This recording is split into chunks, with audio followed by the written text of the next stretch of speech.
euro. Po. Që ja kalon edhe Greqisë, Kosovë. Në më vjen keq që në vend të parë dhe dytë janë hapësirat shqiptare. Shqipëria është në vend të parë me një diferencë prej 0,4 eurosh. 20 cent më lartë. Shqipëria sot është, dhe sot ka patë ide tjetër, më duket. Ne jemi 232, më duket, ka ju naftë. Kjo është një alarm i jashtëzakonshëm që Konfederacia me drejtë i vuri sot, që do godas mbi gjitha ekonominë dhe ngazëllimi i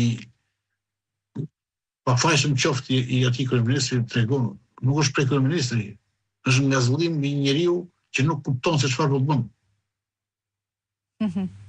Nuk e kupton se sa rënd po e godet ekonominë dhe sa rënd po e godet qytetarët e këtij vendi, duke lejuar që atë grupin e biznesmenëve të tij ta pasuroj si spekulant lufte.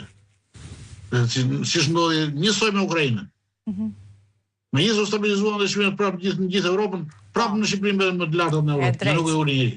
E drejtë. Dhe prapë uritën tani prapë, sikur çfarë ka ndodhur, dhe prapë do vazhdojnë kështu. Dhe mbi të gjitha, në vend që nëse ju kujtohet në 2022, kur filloi lufta në shkurt 2022 në Ukrainë, u vu alarmi në Shqipëri për mungesën e rezervës naftës. U detyruan me ligj kompanitë e naftës që 3 muaj rezervë t'i kenë aty patjetër. Sot ne jemi me 0 rezervë të naftës dhe në fund që të vëra alarmin se s'ka çfarë thot më se gënjeu një janë 2022-shin, kryeministri na thot që do hapi një kompani shtetërore që do garantojë rezervën e naftës. Rezervën shtetërore të naftës. Ne në këtë kohë nuk kemi më mundësi të gjejmë naftë për përdorimin e brendisë në shumë vende, ka filluar kriza në Europë për përdorimin e naftës. Ne nuk garantojmë dot, do së shpejti do kemi vështirësi të garantojmë pasjen e naftës. Jo më çmimin e naftës.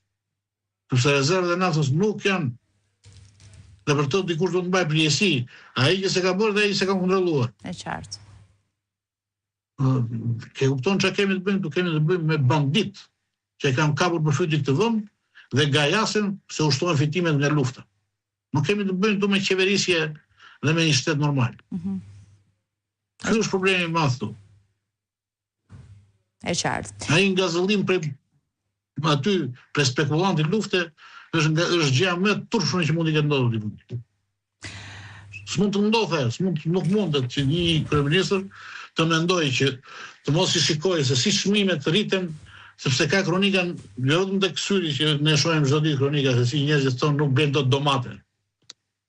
Në vendin ku rriten domatet, nuk në çdo cep nuk blen dot domate për në shqiptarët. E vërtet. Por edhe në mediat qeveritare ata dalin dhe dhanë kohë. Dhe kryeministri ngazëllehet që arritur çmimet si spekulant lufte. Dhe jo më pasaj të kërkosh atij garanci që Shqipëria do ketë karburant, të kërkosh garanci naftit, të kërkosh pasaj edhe një garanci për çmimin. Jo, ai vetëm ul akcizën për çmimin, bën një reng për çmimin. Që nuk e ul çmimin praktikisht, që ata të fitojnë më shumë. Dhe u ka lënë aty një port që bën dhe kontrabandën vet, dhe të gjitha vet, importuesit, grosistët, e shesin edhe pakicë vet. Dhe në fund, dhe fitojnë vetëm ata. Këto vetmit që humbasin janë qytetarët nga të gjitha anët. Nga çmimi i lartë nga një anë, nga taksa nga ana tjetër e kështu me radhë.